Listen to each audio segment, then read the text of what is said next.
la construction graphique.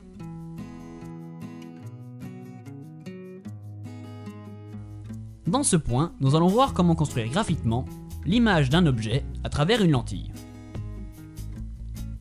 C'est typiquement le genre de schéma que l'on vous demandera de faire en cours de physique.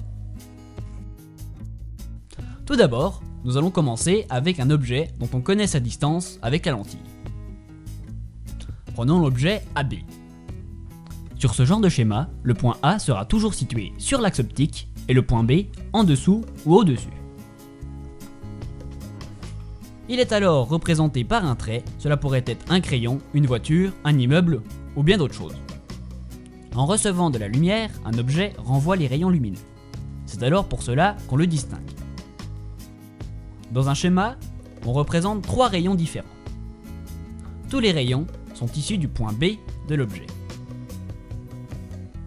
Ils serviront alors à trouver où se trouve son image, qui sera également elle représentée par 2 points, A' et B'.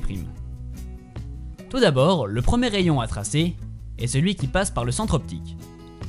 Il suffit de partir du point B et de passer par le centre optique. On ne le termine pas, vous allez comprendre pourquoi.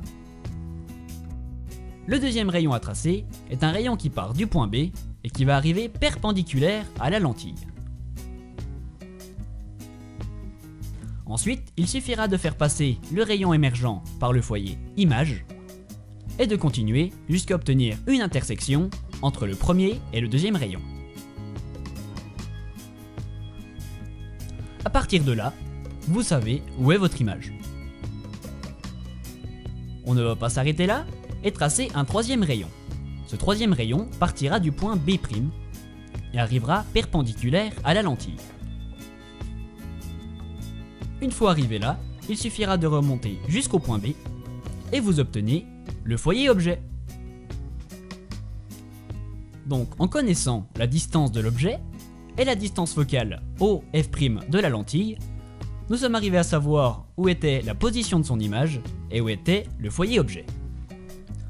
Si on vous demandait de savoir la longueur de l'image, il vous suffira de la mesurer et bien sûr de l'orienter. Quand elle va vers le bas, la longueur est négative.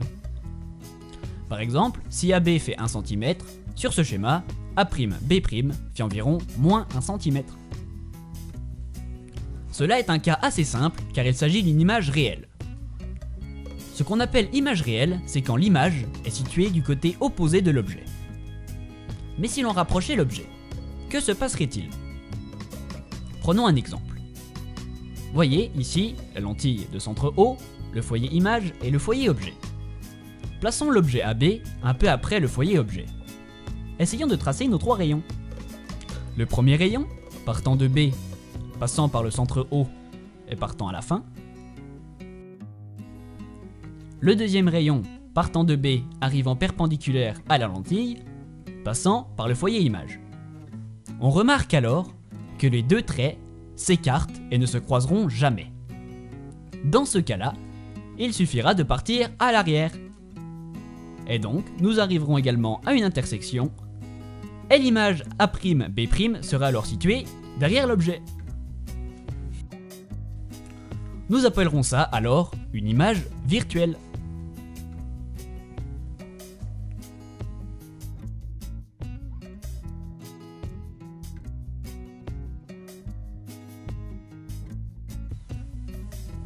Dans le prochain point, nous rentrerons dans les calculs. Effectivement, nous verrons lois et relations sur les lentilles.